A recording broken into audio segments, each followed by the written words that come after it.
Hello बच्चों, उम्मीद करता हूँ सब लोग अच्छे से होंगे, खैर आफियत से होंगे, मज़े में होंगे। तो जैसा कि आपने यहाँ पे हेडिंग में देखा होगा कि आज हम क्लास 9th की हिस्ट्री का चैप्टर नंबर 1 जो फ्रेंच रेवोल्यूशन है उसको डिस्कस करने जा रहे हैं। तो चैप्टर को डिस्कस करने से पहले सब लोगों से मैं यही बोलूँगा कि अपने पास एक प्यारा सा नन्हा सा पेन और अपने सामने एक रफ ज़रूर रखिएगा। जो कुछ भी हम यहाँ पे पढ़ेंगे उनको आप नोट डाउन करते जाना, ताकि हम जब आगे चैप्टर को डिस्कस करेंगे ताकि फिर जाके आपको कोई किसी भी तरह की दिक्कत ना हो। तो अगर हम फ्रेंच रेवोल्यूशन को डिस्कस करने से पहले बेटा हम थोड़ा बहुत फ्रांस के बारे में जान लेते हैं। फ्रांस एक कंट्री है जो यूरोप कंटिनेंट में पाई जाती है, जो यूरोप के कंटिनेंट में पाई जाती है। तो इस चैप्टर में हमें डिस्कस करना है कि फ्रेंच रेवोल्यूशन क्या था। तो मैं आपको बताता चलूँ कि रेवोल्यूशन हम किसको बोलते हैं। रेवोल्यूशन का मतलब होता है इनकलाब, समाज में कोई चेंज आना, ठीक है। और जो वो चेंज होती है और जो वो इनकलाब होता है उसको वो एक दिन में नहीं आता, एक महीने में नहीं आता, उसको कई साल लगते हैं आने में। तो ये फ्रेंच रेवोल्यूशन क्या था, ये कैसे हुआ, इस फ्रेंच रेवोल्यूशन में कौन कौन से इवेंट्स थे, वहाँ पे क्या सिस्टम चल रहा था, ये सब क्या मसला था, ये सारे चीज़ को हमें इस चैप्टर में डिस्कस करना है। तो डिस्कस करने से पहले हम थोड़ा सा मैं आप लोगों को एक इंट्रो क्लास दे देता हूँ फ्रेंच रेवोल्यूशन के बारे में, ताकि आपको समझ में आ जाए कि हमको पढ़ना क्या है।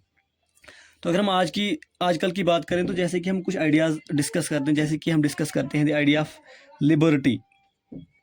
हम लिबर्टी की बात करते हैं, हम फ्रीडम की बात करते हैं, हम इक्वेलिटी की बात करते हैं।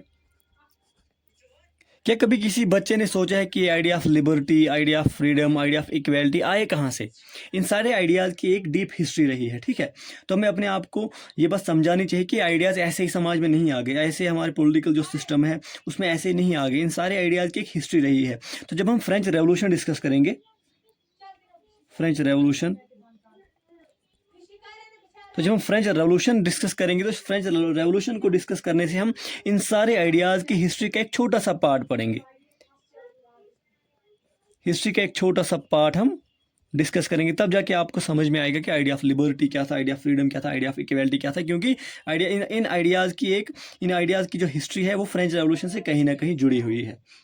तो हम फ्रांस की अगर बात करें तो जो फ्रांस था, फ्रांस में क्या चल रहा था, वहाँ पे मोनार्की सिस्टम चल रहा था, वहाँ पे मोनार्की सिस्टम चल रहा था, ठीक है। तो जो वहाँ पे रेवोल्यूशन आया, फ्रेंच रेवोल्यूशन ने वहाँ पे क्या काम किया, इसने इस मोनार्की को एंड किया।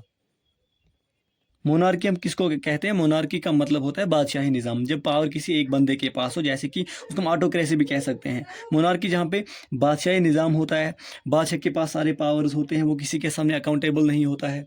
जो उसको जिस तरह से वो कानून बनाना चाहता है वो बना सकता है। लोग उसको सवाल नहीं कर सकते कि आपने कानून कैसे बनाया, क्यों बनाया। और यही सिस्टम फ्रांस में चल रहा था। इसके साथ साथ में वहाँ पे क्या था, वहाँ की जो सोसाइटी थी, फ्रांस की जो सोसाइटी थी, the society was privilege based, ठीक है। तो वो जो सोसाइटी जो थी वो प्रिविलेजेस के ऊपर बेस्ड थी। प्रिविलेज हम किस चीज़ को बोलते हैं? प्रिविलेजेस, प्रिविलेज का मतलब होता है कोई ऐसा राइट जो इंसान को बाय बर्थ मिले। जैसे कि वहाँ का अगर कोई बादशाह होता था, तो अगर बादशाह का कोई बेटा था तो वो बाय बर्थ ही बादशाह होता था। उसके बाद अपने अपने जो उसके फादर होते थे वो बादशाह होते थे, उनके बाद में फिर उसका बेटा ही बादशाह बनता था, ठीक है। जैसे कि वहाँ पे कुछ हिस्से थे, वो सारा हम इस चैप्टर में डिस्कस करेंगे। आपको थोड़ा बहुत समझा देता हूँ प्रिविलेज किस चीज़ को हम बोलते थे। वहाँ पे जो सोसाइटी थी वो प्रिविलेज के बेस पे थी। वहाँ पे कुछ लोग थे, कुछ राइट्स वो बाय बर्थ एंजॉय कर रहे थे, और कुछ लोग थे जिनके पास इस तरह का किसी भी तरह का कोई भी राइट नहीं हुआ कर रहा था। और ये प्रिविलेज बेसिस सोसाइटी थी, इसको वहाँ पे ख़त्म किया गया। जो मोनार्की थी इसको वहाँ पर ख़त्म किया गया। इसके साथ साथ में वहाँ पे एक और चीज़ को वहाँ पे डिक्लेयर किया गया, that was the declaration of rights of man, rights of man. इस चीज़ को वहाँ पे डिक्लेयर किया गया, कब? During the French revolution. इसके साथ साथ में एक नए आगाज़, एक नए टाइम को वहाँ पे अनाउंस किया गया, ठीक है। इसके बाद में क्या अनाउंस किया गया कि जो आइडिया, या इस आइडिया को डिस्कस किया गया कि जितने भी समाज में लोग होते हैं, जितने भी इंडिविजुअल्स होते हैं,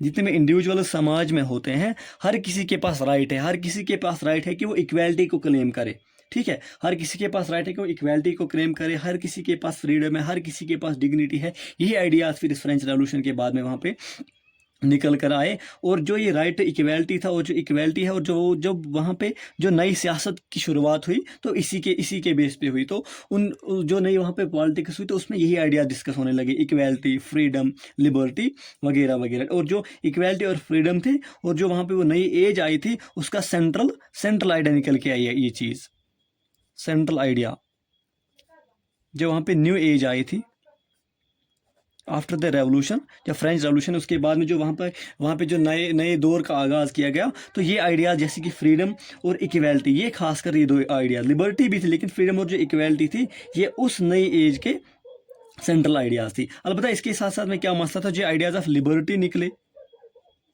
आइडियाज़ ऑफ लिबर्टी था, फ्रीडम था, इक्वेलिटी था, इनको डिफरेंट मुल्कों में डिफरेंट तरह से इंटरप्रेट किया जाता था। कि अगर हम यूरोप की बात करें या फ्रांस की बात करें तो वहाँ पे आइडिया ऑफ लिबर्टी का मतलब कुछ और था, फ्रीडम का कुछ और मतलब निकलता था, इक्वेलिटी का कुछ और मतलब निकलता था।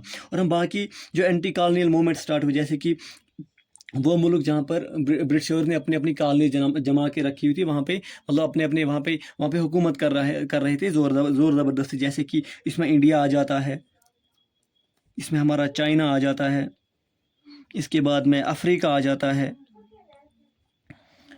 इसके बाद में साउथ अमेरिका आ जाता है। लेकिन सबसे ज़्यादा जो कॉलोनीज पाई जाती थी वो हमारे इंडिया और अफ्रीका के आसपास में, मतलब इन्हीं मुल्कों में पाई जाती। और यहाँ पे इन आइडियाज़ की जो आइडियाज़ ऑफ लिबर्टी था इनको डिफरेंटली इंटरप्रेट किया जाता था।